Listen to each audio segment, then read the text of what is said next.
Welcome back to this YouTube channel. I'm Dr. Andrea Ferrero. This video is intended for patients, but also for physical therapists, doctors, and healthcare professionals who wish to offer their patients an additional tool to understand their orthopedic problems. And, above all, gain an idea of the various treatment options. This tool isn't intended to replace what your specialist tells you, but it can hopefully help you be more actively involved in the decision-making process for your care. First of all, I want to clarify that I won't be discussing flat feet in children, which deserves a separate video that I hope to make soon. I'll simply point out that, of all children with flat feet, only a small percentage will develop painful flat feet as adults. In other words, most children's flat feet won't cause any problems in adulthood. When we talk about adult flat feet, we shouldn't think of just one type of flat foot, because there are different shapes with different characteristics that obviously also influence treatment. Not all patients have the same type of flat foot, and therefore treatment can vary greatly from person to person.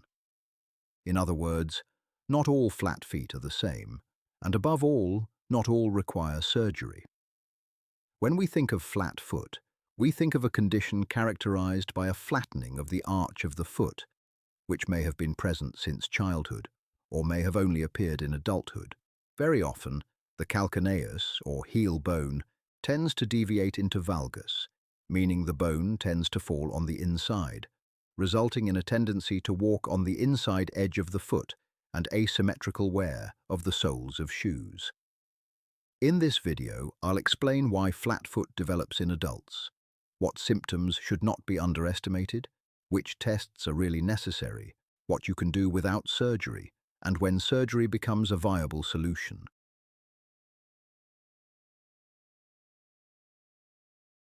In adults, painful flat foot may be linked to a negative evolution of someone who had flat foot since childhood, and which did not cause any discomfort for many years.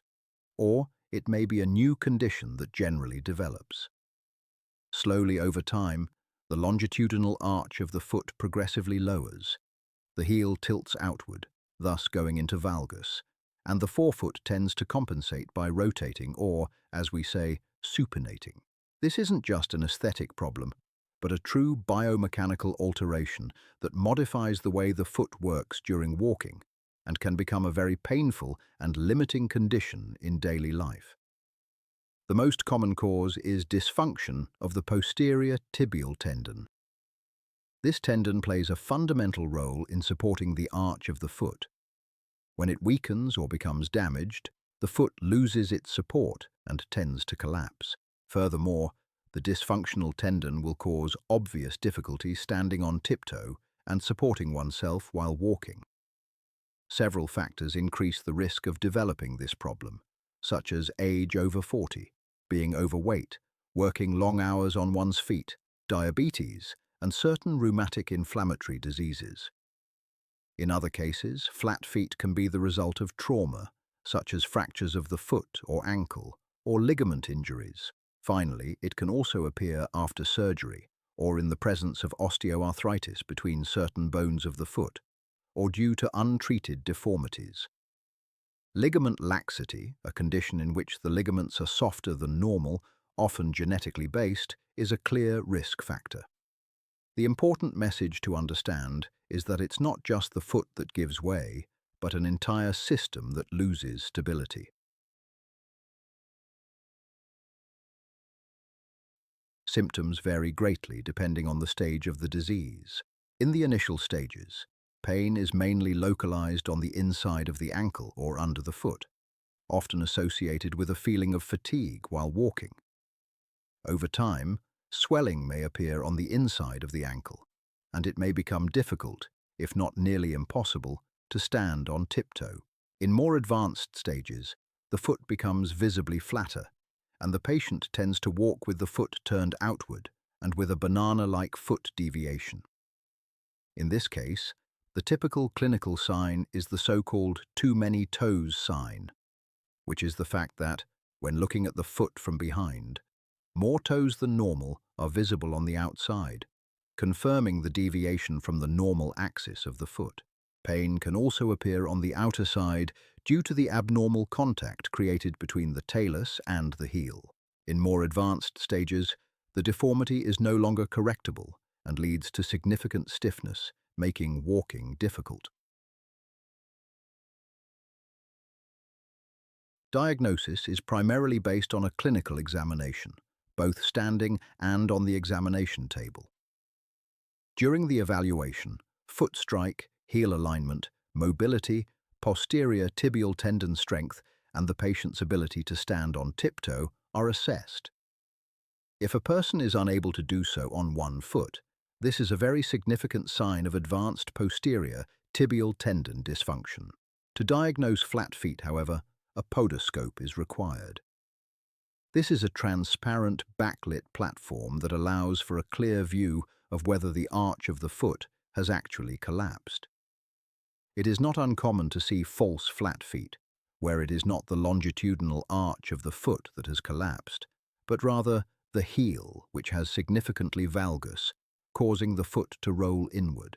From an examination standpoint, weight-bearing X-rays are essential and must be performed while standing, not lying on a table or sitting.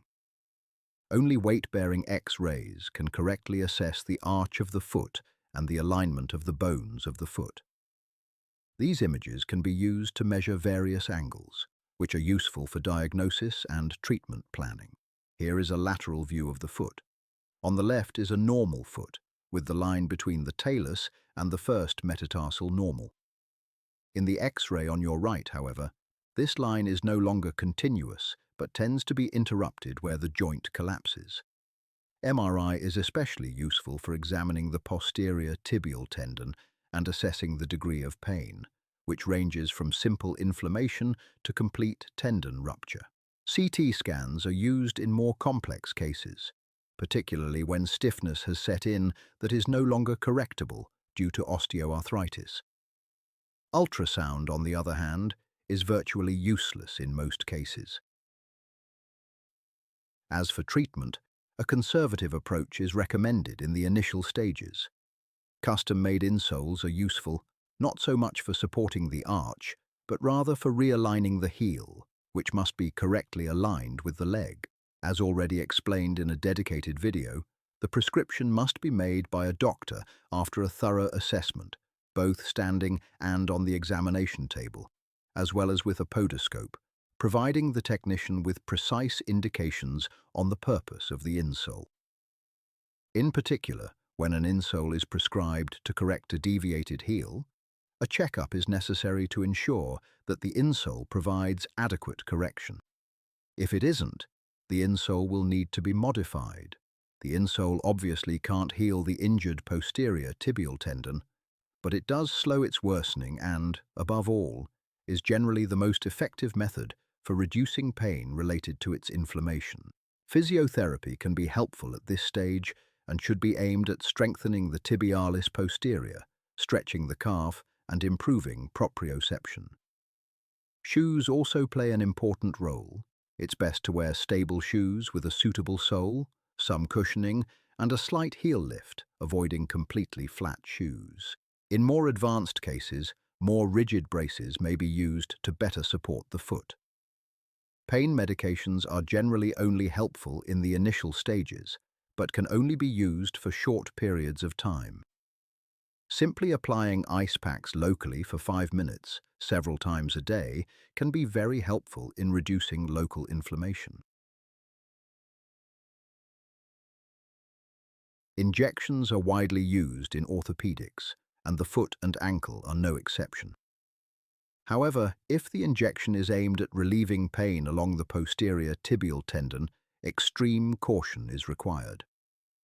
Cortisone is certainly an effective medication for reducing inflammation and pain, but this comes at a cost. Cortisone tends to weaken anatomical structures such as ligaments or tendons, thus promoting the progression of their degeneration and potentially even leading to rupture, especially if the injection is repeated and if the structures are already degenerated. As an alternative to cortisone, we have hyaluronic acid or platelet concentrate, the latter obtained by centrifuging one's own blood. However, these are injections that in the vast majority of cases are paid for by the patient, and their usefulness, in this specific case, is very limited. Hyaluronic acid is commonly prescribed for osteoarthritis and therefore joint disorders, and I would not recommend it under any circumstances for a problem with the posterior tibial tendon. Meanwhile, platelet concentrate, also known as PRP, may be useful, but only in a small percentage of patients. The key point is that conservative treatment can improve symptoms, but it is not always able to stop the progression of the deformity. If left untreated, it can lead not only to a progressive worsening of the calcaneal deviation, but also to osteoarthritis and therefore stiffness of the joints between the tibia, talus, fibula, and calcaneus. Probably the most helpful thing you can do is to check the soles of your shoes for asymmetrical wear. If you notice a tendency toward abnormal wear, especially on the inside, it might be a good idea to have your hind foot aligned. If it's deviated, a corrective insole may actually benefit from preventing the deformity from progressing, and, consequently, causing progressive pain in the posterior tibial tendon. A good exercise is to try walking on tiptoe to strengthen the long flexors, namely the posterior tibial tendon, the flexor digitorum longus, and the flexor hallucis longus. These are all tendons that run along the inside of the ankle and foot and, when activated, restore the heel's axis to the correct position. You can perform some exercises for a few minutes every day. Walking barefoot can be a problem in adults because it's a frequent cause of other problems such as metatarsalgia or plantar fasciitis. Surgery is considered when pain persists despite conservative treatment, when the deformity worsens over time, or when foot function is compromised. It's important to remember that surgery isn't performed simply because an X-ray or MRI shows a problem. It's performed on a patient with significant symptoms. Surgical treatment is never a single standardized treatment. It's almost always a combination of procedures tailored to each specific case. It may include worn osteotomies, 2 reconstruction of the posterior tibial tendon, repairing the native one or replacing it with a nearby tendon. 3. Ligament reconstructions. 4. Arthrodesis, that is, blocking a joint when it is already stiff due to arthrosis. 5. Stretching of one of the calf muscles, the gastrocnemius, which is sometimes very tense and shortened. Among the most common options are osteotomies, which are procedures in which a bone is cut to alter its position. There are several types of osteotomies for flat feet, but the most common is the calcaneal osteotomy. In this case, the bone is cut from side to slide the portion inward, bringing the heel axis back into line with that of the leg. Once the desired correction is achieved, a plate with metal screws, or just screws, is placed to maintain the correction. The plate and screws are removed only if they cause discomfort. Otherwise, they can be left in place. Another osteotomy is the cuneiform osteotomy, which is performed to straighten the forefoot from the supinated position it may have assumed. When the deformity is advanced and rigid, osteotomies are no longer possible and arthrodesis is required, in which one or more joints are locked together. Tendon reconstruction procedures are often associated, such as tendon transfer to strengthen the function of the tibialis posterior. In some cases, the tibialis posterior tendon may be so damaged or completely torn that it can't be reconstructed. In these cases, the flexor digitorum longus tendon is used, which is transferred in place of the tibialis posterior. The toes will still be able to move, albeit with less force. Each patient is different and requires a specific surgical strategy. The operation generally requires a 2- or 3-night hospital stay. Anesthesia is usually, but not necessarily, spinal, using an injection in the back. After the operation, a brace similar to a ski boot is placed on the patient, allowing partial weight bearing using 2 crutches. Full weight bearing is usually possible around the 6th post-operative week. As with any procedure, there are risks. General complications include infections, thrombosis, and delayed healing. Specific complications include incomplete healing, recurrence, stiffness, or persistent pain. Recovery takes time. In the initial phase, it's necessary to maintain offload conditions for about 4 to 6 weeks, followed by a gradual return to weight bearing. Physical therapy is essential to regain function and strength. In general, full recovery can take 3 to 6 months, depending on the type of surgery. If you're experiencing discomfort from flat feet, we recommend not ignoring the symptoms or relying on seemingly miraculous solutions found online. A proper assessment allows you to understand the problem and choose the most appropriate treatment. The sooner you intervene, the easier it will be to manage. If you think this video was helpful to you or someone you know, please like it and subscribe to a channel. Thank you for your attention. See you soon.